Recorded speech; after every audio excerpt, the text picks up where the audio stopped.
Aquí tenemos un circuito RLC en serie con fuente DC, donde vamos a ver la respuesta transitoria y forzada aplicando métodos aprendidos anteriormente. Se inicia el circuito transformando todos los elementos al dominio de S, también conocido como el dominio de Laplace, de la siguiente forma, donde el voltaje va a ser 12 sobre S, la resistencia va a ser igual a R, porque son iguales en el dominio de Laplace. La inductancia va a ser igual a S por L y la capacitancia va a ser igual a 1 sobre S por C.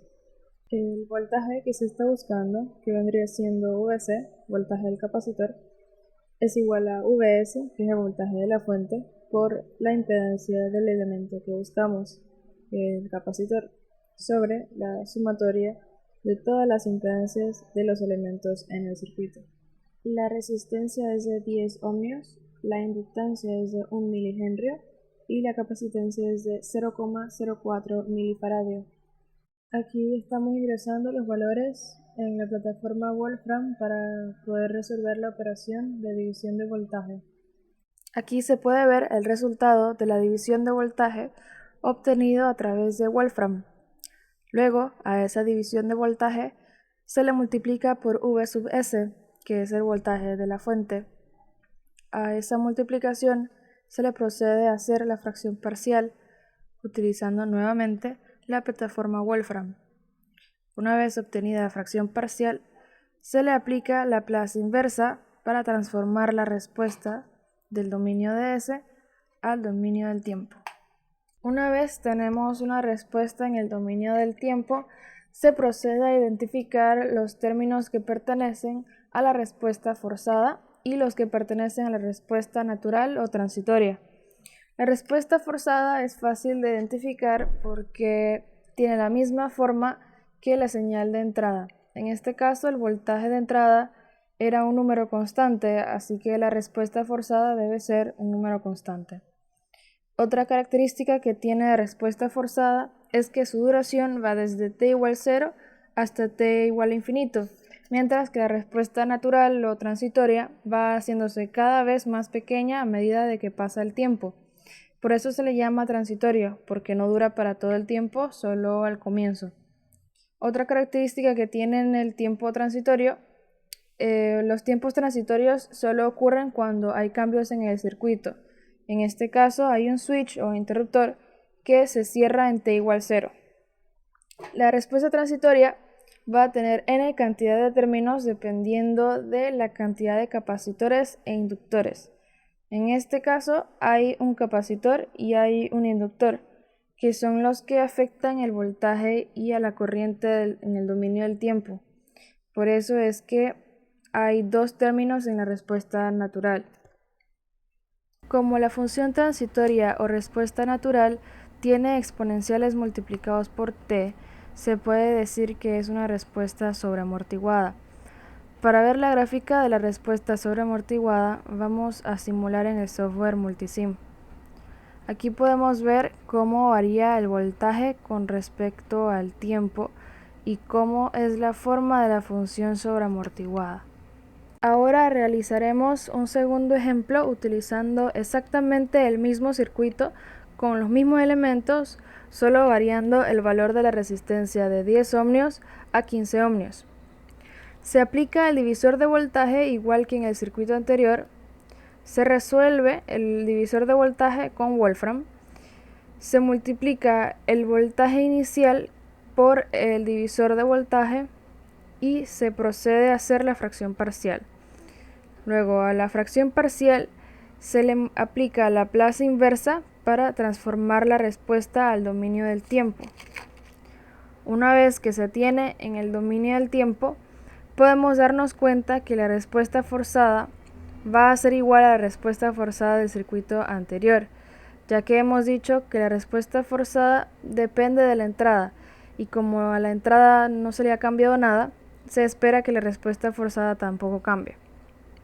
Ahora, la respuesta natural o transitoria, nos damos cuenta que son exponenciales que no están multiplicando a t. Esto es un cambio en la forma de la función, y esta función ahora pasa a ser de sobreamortiguada a subamortiguada. Más tarde veremos qué es lo que hace que cambie la forma de la función transitoria o natural. En la simulación podemos darnos cuenta que la respuesta subamortiguada es bastante parecida a la respuesta sobreamortiguada, solo varía la concavidad con la que ésta va subiendo.